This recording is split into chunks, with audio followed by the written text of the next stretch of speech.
fa demee fekk fa laay laay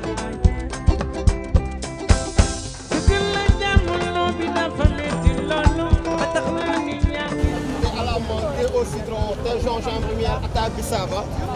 waaw géej gi moom mooy loolu quoi fi mu nekk nii waaw affaire yi moom moo tax salaamaaleykum te à la menthe te au citron te gingembre miel attaque bisaaba saa yi moom ñu ngi commencé ñëw benn xam nga confinement bi looloo tax quoi.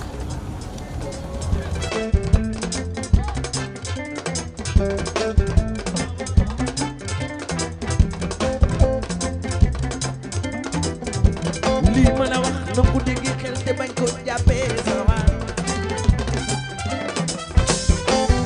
xale yi may di mësuñoo dee salaamaaleykum chers internautes salaamaaleykum waa Médina ak di ko wër maa ngi leen di ziar bu baax a baax di leen jox seen wàccuwaay comme ni ngeen ko xamee saa su ne ñu ngi seen émission découverte jarul ñu leen koy définir na jot ngeen fi gis yenn extrait yoo xamante ni jot ngeen ci am lu leen neex actuellement ñu ngi fii plage bi nekk Soumbédioune ñu gën ko xam ci plongeoir ànd ceeg Nalla un jeune entrepreneur mu nekk fi di liggéey boo gisee ay tey la fi nekk di def Nalla ziar naa la. delloo ziar soxna Mati. waaw yaa ngi am jàmm. maa ngi sant bu baax a baax alhamdulilah. waa Nalla dama bëgg nga wax ñu kan mooy Nalla. waaw Nalla benn jeune la boo xam ne mi ngi dëkk Médina rue 23 angle Corniche yaroo fa waaw. léegi dañ la topp gis ni da nga am sa marque nga am loo créé tuddee ko Tri. lan mooy Tri ak Tri fan la jógee. waa Tri mi ngi jóge ci ay jamono dama doon mélanger ay parfum bi maa ngi ko njëkk a tuddee 242 bi li ko indi mooy pourquoi pas nasaraan si def 212 ñëpp di ko jënd te xamuñu lan moo waral 212 ma ne pourquoi pas man 242 loolu moo indi mbir yi ma def 242 di jël samay ñaari parfum di jaxase muy dox may jaay muy jar ñu dem ba si biir ma ne léegi damay def ñetti xeetu parfum yoo xam ne bokkul ak ñetti xeetu couleur def ko benn parfum boo xam ne benn couleur lay def ak benn xeet loolu moo indi Tri. ñu xoolee kon tur bi Tri daf ñuy dox 3. waaw d'accord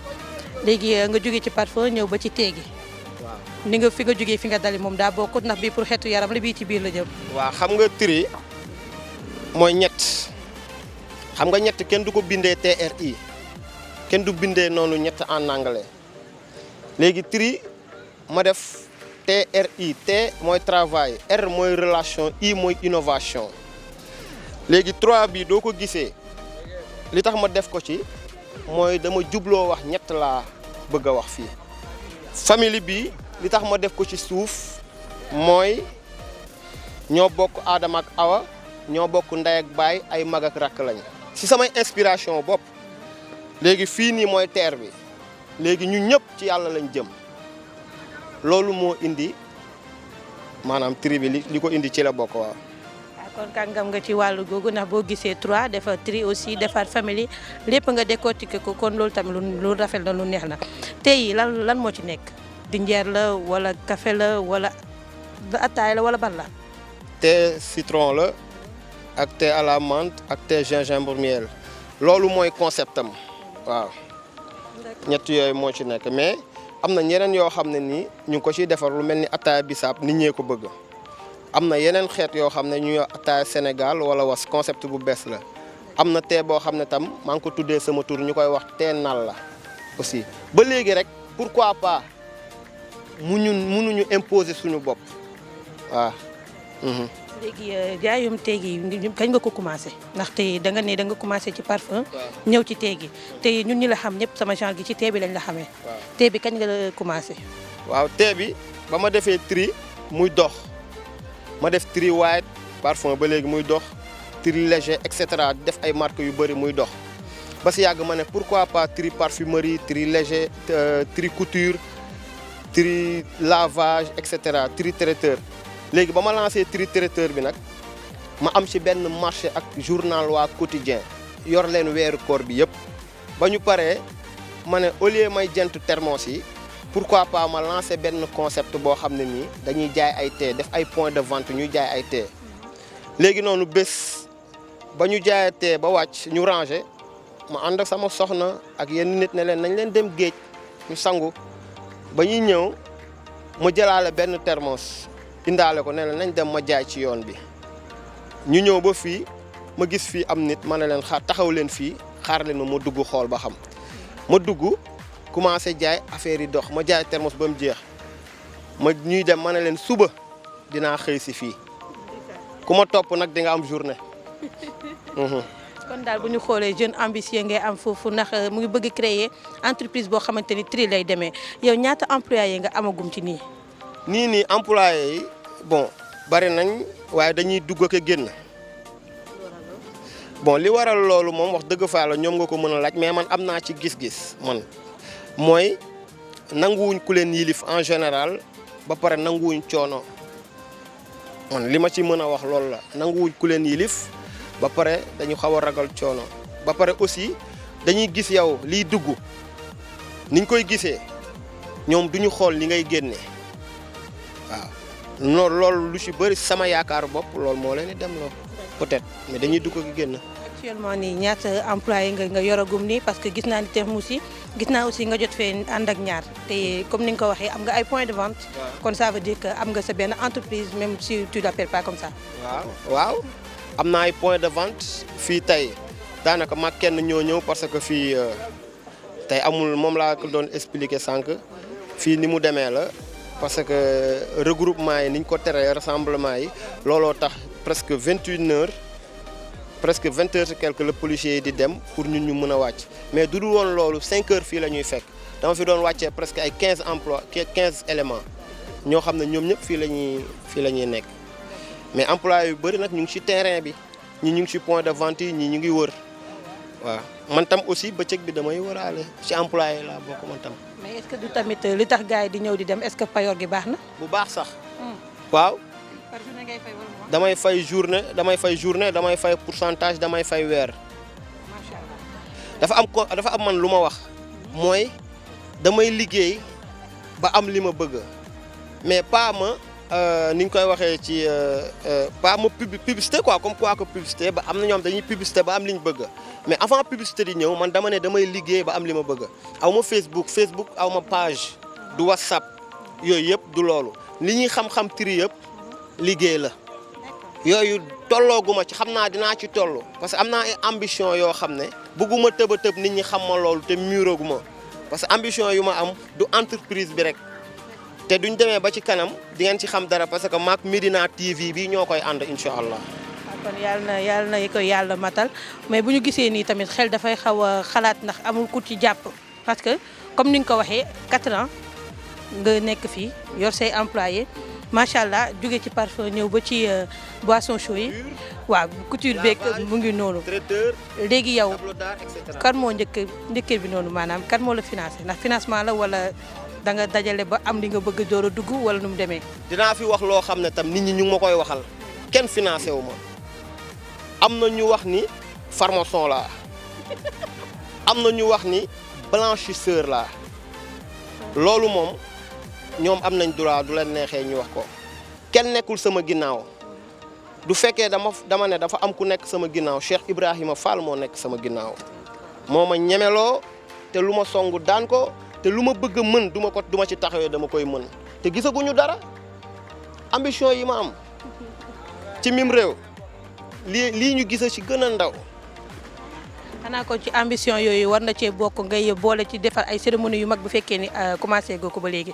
si am na. yan cérémonie. bon comme maanaam maa ngi dem ci xew yu mag yi ñu ngi may woo ci xew yu mag yi lu toll ni 27 septembre xam nga événement gënu ko mag. Masaalikul Jinaan yóbbu naa fa ay éléments yu bari yóbbu fa ay points de vente yu bari def addee Sëñ Touba waaw. léegi dafa am ay autorité yu la woo pour seeni programme ndax yooyu jotagoo ci. bari na waaye maay bañ ñu mag sax ñu yor xaalis waaw di ma am na sax ñu may proposé ne kaay ma jox la xaalis mais maa bañ waaw. li waral loolu mooy bëgguma ku ma tënk parce que dafa am loo xam ne dafa ci ndimbalu yàlla ak tawféexam sama xelu bopp laay demee ci ndimbalu maam Cheikh Ibrahima Fall. te duñ la tënkee rek jox la xaalis rek su boobaa ñoom si seen xel ngeen di demee su boobaa dañ lay tënk dootoo am liberté te man li ma bëgg a liggéey kenn waruma tënk waaw. sànq am na loo jotoon a wax ne nga sa élément yi ñu bëri dañuy gis xaalis biy dugg mais duñu gis liy génn. waaw moo tax it boo dañuy des fois dañuy jég saa rasu dépense yi ngay jot di def par jour dina xaw a énorme wala. bu baax sax ça dépend ci période bi wala c'est toujours comme ça. période beeg yëpp toujours comme ça. waaw ay millions laay génnee chaque fin du mois ci dépense rek. léegi yow par jour lan ngay encaisser. par jour ça dépend ci éléments yi saa da ngay defar lu bari éléments yi kenn du ñëw wala nga defar lu bari yoo xam ne yenn saa yi du xawee changer goût nga këpp ça dépend dafa am ay techniques yu ci nekk ak ay secrets yu ci nekk yoo xam ne foog yàlla dimbali la pour nga mun ci dem carrément nga xaw am tuuti doole ak ndimbal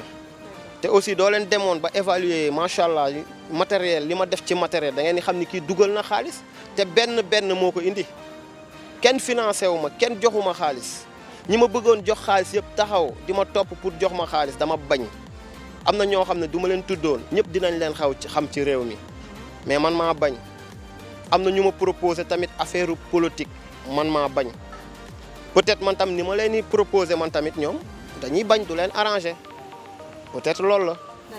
parce que dama demoon benn jour tamit benn xew biir Médina rue 23 angle rue 25 angle corniche bi heure añ bi ma fekk sa benn élément bu toog teg ay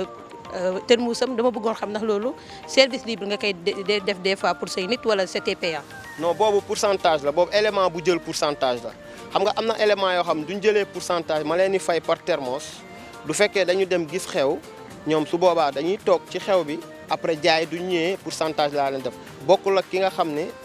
borom xew bi nga xam ne daf ñu woo contacter ñu ñëw jaay ko ay thermos servir kooku yooyu noonu. loolu en général ñaata la nga koy defee. ça dépend ci nombre bi muy jël waaw ça dépend. d'accord léegi tey yi ngay def gis nañ fi thé citron gingembre ak miel yooyu noonu yan ingrédients ngay def ci biir kii yi parce que defar yomb na mais defar mu neexee nii tamit moo tax ma ne damay laajte. du fekkee bisaab la ak naanaa. naturel citron bi citron kese la jinjeer bi gingembre miel ak naanaa loolu la menthe bi ñaari xeetu naanaa lañ ko liggéeyee waaw nañ bàyyi noonu. non da ngay xamal tamit parce que ñun dañuy naan dañu war a xam ne nekk seen biir dugg seen biir. bon ay naanaa la yoo xam ne nii fii lañ koy jëlee waaw dañ ko gëstu nag ba xam norme yi parce que li ñuy liggéey yëpp sur norme la waaw si norme rek sur mesure. parce que xam nga tamit waxum lekk la te li tax ma lay laaj ci yan naanaa la aussi ndëgëm nangoo ma ko wax xëy na tamit ñi nga xamante ne ñooy nekk ci tool yi dinañ ko xam li ma bëggoon xam mooy wàllum set gi. parce que di dugal dara sa biir di nga mën a xam naka lañ koy defaree man de ma part nit du ñëw rek jaay ma jënd il faut que ma xam fi mu nekk ak lim koy defaree ak ci yan anam la koy defaree daal loolu laa bëggoon nga wax. waaw set gi moom du ñàkk peut-être di ngeen ko wane ñu ngi ciy def lu ñu mën waaw ñu ngi ciy def yitte bi ci war yëpp wax dëgg fa yàlla ñu ngi ko ciy def waaw li ci des nag yàlla mooy mottali te wax dëgg fa yàlla bañ ko tàmbalee ba léegi faj nañ ñu la ñuy dégg ñu ngi jaay fu nekk ñu ngi dem fu nekk.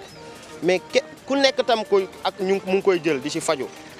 waaw ku nekk nga koy jël di ci faju te wax dëgg fa yàlla mosuñu gis ku ñu ne amal nañu problème bi wax dëgg fa yàlla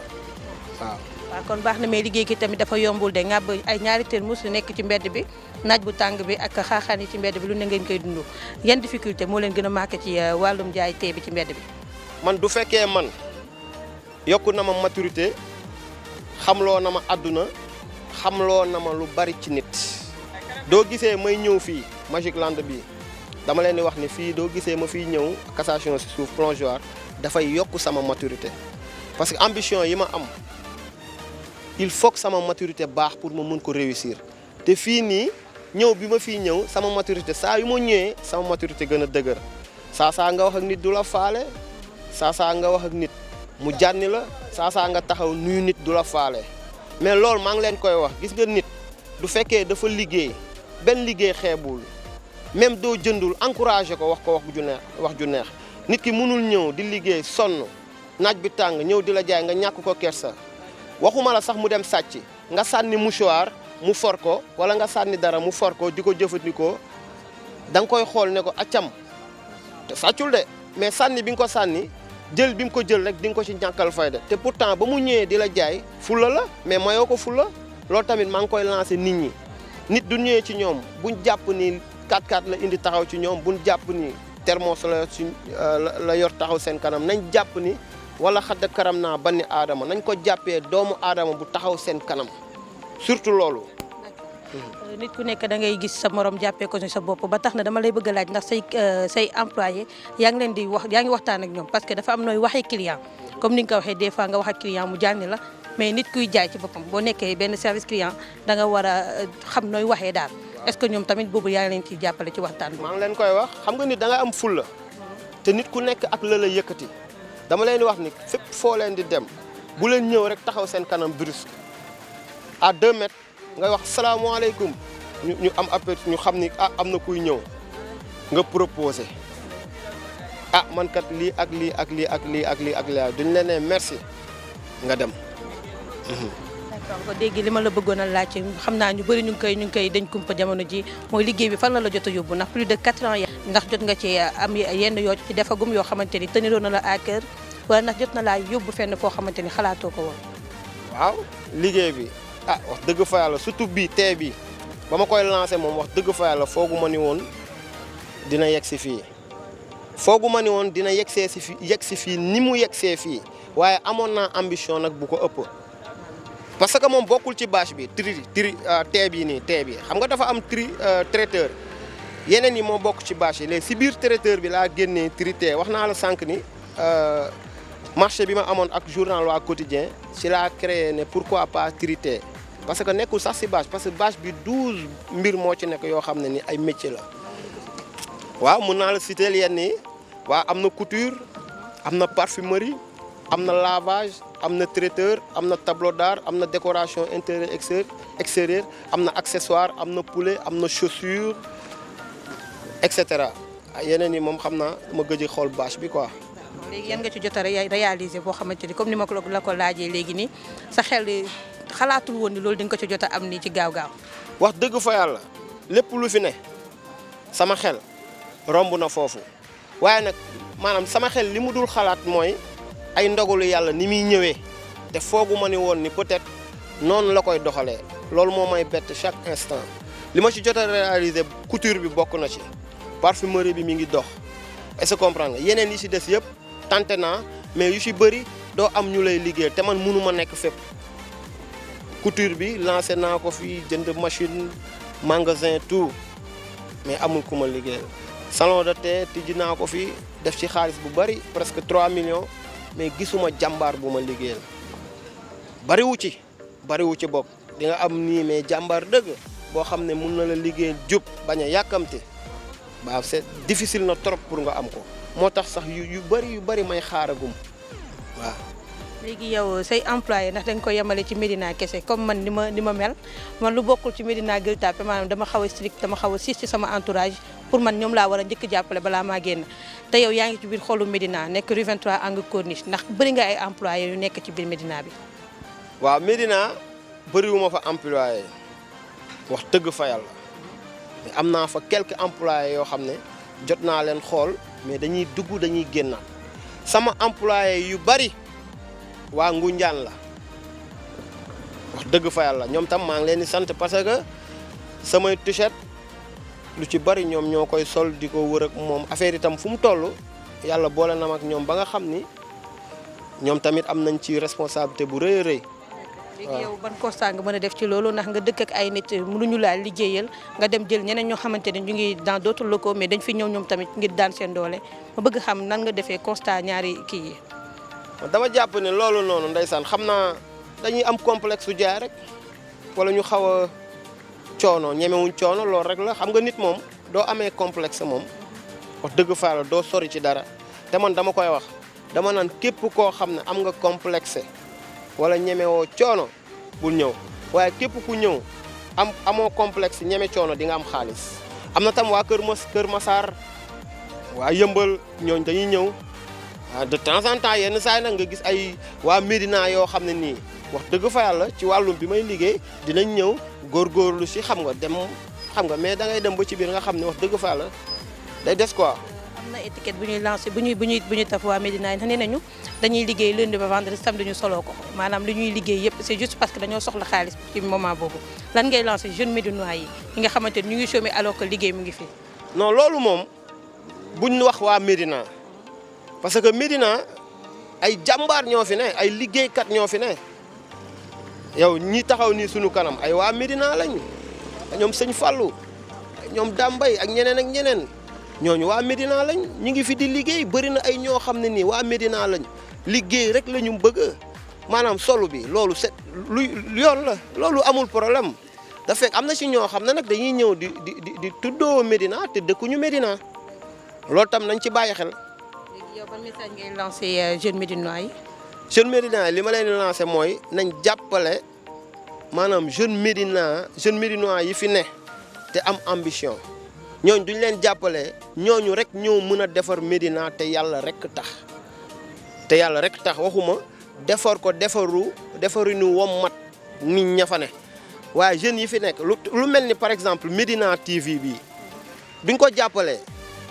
day dem du ko waa Médina du ma ne sax duñ ko jàppe mais du ko waa Médina jàppalee ñëpp teg ci seen loxo ku am sa dërëm teg ci sa loxo ku am sa ñaar dërëm teg ci sa loxo jàppale leen loolu beneen affaire la te waa Médina wax dëgg fa la ñoo ko taxawal. waa léegi li ñuy tàggatoo mooy dama lay jox kàddu gi nga tàggu waa Médina joxe sa dernier mot aussi nga joxe say coordonnées bu fekkee am nga comme nga amoo ay page Instagram ak yooyu nga joxe numéro yi ñu la mën jotee ak adresse bi. waaw numéro yi ma mën a jotee moom benn bi 77 la 641 98 52 beneen bi 70 525 84 80 après nag affaire page Instagram yeeg Facebook yooyu dinañ ci ñëw waaw rue 23 angle Corniche Médina. ku fa ñëw tamit doo laajte nan la maanaam dinañ la indi ba ci ñun incha allah. yan heure lañ la mën di jot wala disponible 24 heures sur 24 7 jours sur 7. 24 heures sur 24 7 jours sur 7. nan ngay tàggatoo waa Médina. waaw di sant waa Médina bu baax a baax ma tàmbalee ko ci Dambay Galas ak gars yi mu àndal ñëpp ak ñoom bëri wax dëgg fa yàlla maa ngi leen di nuyu ak yow tamit maa ngi lay nuyu bu baax a baax di leen jaajëfal ci li ñu ne te di leen wax ni moom man Nalla Diagne maa ngi ak Médina TV te su waxoon naa ko dinaa ko waxaat Médina TV bii mooy mëni ci télé yi am na nag fu ma ko teg te fu ma ko teg fu leer la parce que dañu war maak Médina bokk man jël naa tippoo naa Médina TV nar a ànd ak moom ci sama liggéey bi ma Serigne Touba nar a liggéey loo. maanaam kon yaa ngi waajal màggal gi da nga fay dem pour baax daal. dinaa fa dem xabru Cheikh Ibrahima Fall. parce que saa yu ne suba la màggal gi dama fay dem socc fa ak ay lëkkaloñ ci xabru bi waaw ay waajal tam màggal pour tey itam aussi foofu. d'accord kon comme ni ngeen ko xamee rek yéen a ngi woon ci Médina TV ci seen émission découverte ñu leen di fësal saa su ne di ngeen xamante ne xamoo leen ko woon ba tax na dama leen di gërëm yéen ñëpp di leen sant ci fidélité bi ngeen am ak ñun di leen wax ni Tri mooy premier sponsor u Médina TV te comme ni mu ko waxee rek fas yéen ànd ak Médina TV ba fu ñu dem ñu ànd fa ak moom kon di leen jox rendez-vous prochainement ngeen ñëwaat ci seen émission découverte gisaat fi beneen talent wax naa du ma yem ci fecc ak way wala ci aar lépp nag loo bëgg di nga ko fi gis ay ca jaaraama. Yep.